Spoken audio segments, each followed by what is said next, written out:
రైతే రాజు కార్యక్రమానికి తిరిగి స్వాగతం. అతివృష్టి, అనావృష్టి, పెరిగిపోతున్న సాగు ఖర్చులు, నానాటికి తగ్గిపోతున్న భూసారంతో వ్యవసాయం లాటరీగా మారిపోతున్న నేటి పరిస్థితుల్లో అడుగడుగునా రైతుకి కష్టాలే. ఏటికి ఎదురెడుతున్న రైతుకు వ్యవసాయం నల్లేరు మీద నడకలా సాగాలంటే సాంప్రదాయ సాగు విధానాలకు స్వస్తి చెప్పాలి.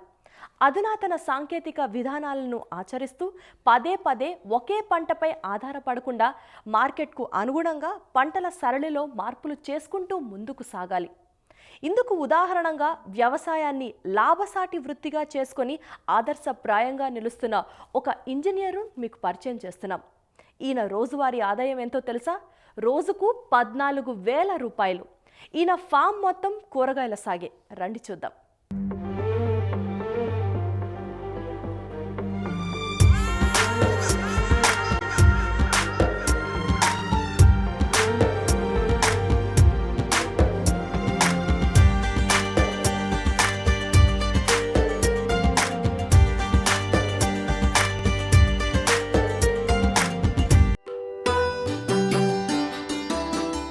పచ్చ పచ్చని పంట చేలతో కూర పంటలన్నీ ఒక్కచోటే కొలువి తీరాయా అన్నట్లు కళకళలాడుతున్న ఈ ప్రాంతం ఖమ్మం జిల్లా కొత్తగూడెం మండలం సుజాతానగర్లో ఉంది. అదిగో ఆ పచ్చని మిరప తోటలో చేను మధ్యగా మొక్కలను నిశితంగా పరిశీలిస్తున్న ఈ రైతు మానేపల్లి రవి. ఈ తోట యజమాని. 40 ఎకరాల ఆసామి ఈయన. సివిల్ ఇంజనీరింగ్లో పట్టా పొందిన వ్యవసాయాన్ని జీవన వృత్తిగా లాభసాటి వ్యాపకంగా మలుచుకున్నారు. చదువు జ్ఞానం కోసమేనని, దానికి సానపెడితే ఏ రంగంలోనైనా రాణించవచ్చని నిరూపిస్తున్నారు ఈ రైతు. సంకల్పం, పట్టుదల, ఆధునిక పరిజ్ఞానం వినియోగిస్తే వ్యవసాయం దండక కాదు పండగ అని రుజువు చేస్తున్నారు. ఈ ఫామ్ మొత్తం కూరగాయల సాగే. నిత్యం 50 మందికి పైగా కూలీలు ఈ ఫామ్లో పనిచేస్తారు.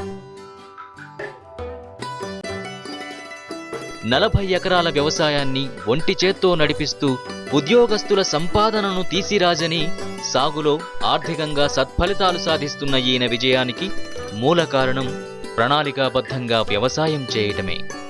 అందున సంవత్సరం పొడవునా పండించదగ్గ కూరగాయలను సాగుకు ఎంచుకోవడం, దేశ విదేశాల్లోని వివిధ పంటలను, వాతావరణ పరిస్థితులను, సాగు యాజమాన్య పద్ధతులను క్షుణ్ణంగా అధ్యయనం చేసి ఆకళింపు చేసుకున్న ఈయన కష్ట నష్టాలు ప్రతి రంగంలో ఉంటాయని, సమస్యలను గుణపాఠంగా తీసుకుని చేసే పనిని ప్రేమిస్తూ సరైన అవగాహనతో ముందుకు సాగితే ఫలితాలు వాటంతటవే వస్తాయంటారు.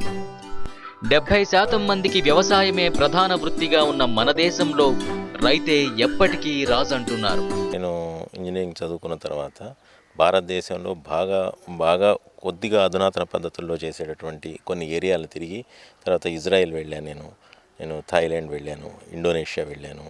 ఈ ఏరియాలన్నీ వెళ్ళి ఇజ్రాయెల్లో కానీ, ఇండోనేషియాలో కానీ, థాయిలాండ్లో సాయిల్స్ కానీ, ఇండియన్ సాయిల్స్ కానీ చూస్తే డెఫినెట్గా మన Indian soils are very very rich soils. ఇక్కడ చాలా ఫెర్టైల్ సాయిల్స్ ఇవి. మనము ఇక్కడ ఇంకా మంచి పద్ధతులు ఆచరించినట్లయితే ఇంకా చాలా మంచి, వాళ్ళకన్నా మంచి దిగుబడి దిగడానికి అవకాశం ఉంది. ఇవాళ ఇజ్రాయిల్ ఉంది. ఇజ్రాయిల్లో ఉన్నదంతా కూడా ఎడారి భూమి ఒక రకంగా చెప్పాలంటే. ఇవాళ గ్రీన్ హౌసెస్ వేసి, షేడ్ నెట్స్ వేసి, ఫెర్టిగేషన్ ద్వారా వాళ్ళు ప్రపంచంలో మన యావరేజ్ టమాటా వీళ్ళు వచ్చేసి ఎకరానికి 8 నుంచి 10 టన్నులు ఉంటే వాళ్ళు 150 నుంచి 200 టన్నులు తీస్తున్నారు. అంటే మనకన్నా 15 నుంచి 20 రెట్లు దిగగలుగుతున్నారు. దానికి కేవలం కారణం ఏంటంటే ఏ మొక్క ఏ దశలో ఎట్లా బిహేవ్ చేస్తుంది, దానికి ఏమి న్యూట్రియంట్స్ కావాలి, ఏమి తెగుళ్ళు రావడానికి అవకాశం ఉంది, ఆ తెగుళ్ళకి ఏ మందులు కొట్టాలి, ఇటువంటి వాటన్నిటి మీద సమగ్రమైన అవగాహనతో వాళ్ళు వ్యవసాయం చేస్తున్నారు. మన ఇండియాలో ఏంటంటే మనం సమగ్రమైన అవగాహనతో మనం వ్యవసాయం చేయట్లేదు. అవన్నీ అబ్జర్వ్ చేసిన తర్వాత నేను వచ్చినటువంటి కంక్లూజన్ ఏమంటే, భారతదేశంలో వ్యవసాయ రంగంలో అధునాతన పద్ధతులు ఆచరించకపోవటం వల్ల వ్యవసాయంలో మనం వెనకబడున్నాము. అధునాతన పద్ధతులు ఆచరించినట్లయితే వ్యవసాయాన్ని మనం లాభసాటిగా తీసుకొని రావచ్చు. మనం ఎక్కడో ఉద్యోగం చేసి, ఉద్యోగంలో పొద్దున్నుంచి సాయంత్రం వరకు ఎంత చేసినా నెలకి బాగా వస్తే 1,00,000 రూపాయలు సంపాదించగలం. అంతకన్నా ఎక్కువ సంపాదిస్తూ ప్లస్ నేను వ్యవసాయం మీద ఆధారపడుతుంది, ప్లస్ అధునాతన పద్ధతులు ఆచరించకపోవటం వలనటువంటి జరిగే నష్టాలని నేను అధునాతన పద్ధతులు ఆచరించి ఎక్కువ లాభాలు తీసుకొని ఉండటం వలన నాకుగా నేను ఆదాయాన్ని పెంచుకున్నవాడిని అయితే, ప్లస్ నా తోటి రైతులకి వీళ్ళందరికీ కూడా ఆదర్శప్రాయంగా ఉంటుందనే ఉద్దేశంతో ఈ వృత్తిని ఎన్నుకున్నాను.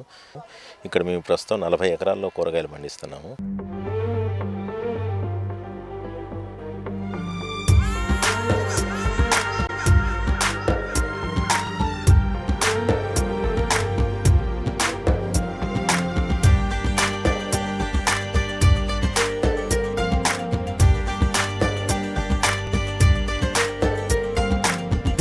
అధునాతన సాంకేతిక పరిజ్ఞానంతో కూరగాయల సాగులో ఈయనవలంబించే సాగు పద్ధతుల వల్ల అధిక దిగుబడి వస్తోంది.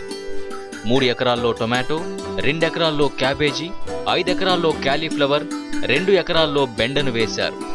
బీర, కాకర, సొర వంటి తీగజాతి కూరగాయలను పందిర్లపై 10 ఎకరాల్లో సాగు చేస్తున్నారు. 10 ఎకరాలను మిరప సాగు కోసం కేటాయించి దీనిలో 4 ఎకరాలను పచ్చిమిరప కోసం సాగు చేస్తున్నారు. మార్కెట్ డిమాండ్కు అనుగుణంగా మిరపలో సాధారణ రకాలతో పాటు పాప్రికా, క్యాప్సికం వంటి రకాలను సాగు చేస్తున్నారు. పూర్తిగా అన్ని పంటలకు డ్రిప్ ఏర్పాటు చేశారు. భూమి మొత్తం తేలికపాటి నల్లరేగడి నేల. మొక్కల మధ్య నీరు నిలవకుండా ఎత్తైన బెడ్లను తయారు చేసి మొక్కల వరుసల్లో డ్రిప్ లైన్లు వేసి బిందు సేద్య విధానంలో నీరందిస్తున్నారు. దీనివల్ల సాగు ఖర్చులు కూడా చాలా వరకు తగ్గాయి. మెట్ట సేద్యంలో డ్రిప్ పద్ధతి నేడు తప్పనిసరి అంటున్నారు. 40 ఎకరాల్లో కూడా మేము డ్రిప్ ఇరిగేషన్ ద్వారానే పండిస్తున్నాము.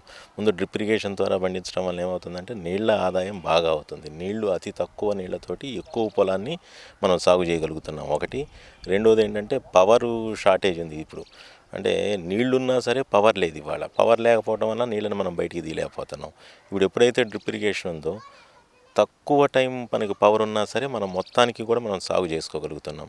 మూడోది ఇవాళ వ్యవసాయం ఎదుర్కొనేటటువంటి ముఖ్యమైన సమస్య కూలీల సమస్య. ఇదే నేను ఈ 40 ఎకరాల్లో నేను మామూలు పద్ధతుల్లో నేను నీళ్లు పెట్టాలి అంటే నాకు ఒక 7 నుంచి 8 మంది నాకు కేవలం నీళ్లు పెట్టడం కోసమే కావాలి.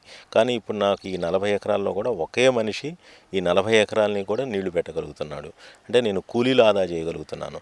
అది కాక ఏంటంటే మనం మామూలు పద్ధతుల్లో నీళ్లు పెట్టడం వల్ల కలుపు సమస్యలు విపరీతంగా ఉంటాయి. అదే డ్రిప్ ఇరిగేషన్ ద్వారా మనం అవసరమైన ప్రాంతంలోనే తడపటం వల్ల కలుపు సమస్యలు బాగా తగ్గి మనకి లేబర్ పరంగా కూడా బాగా వృద్ధి అవుతుంది.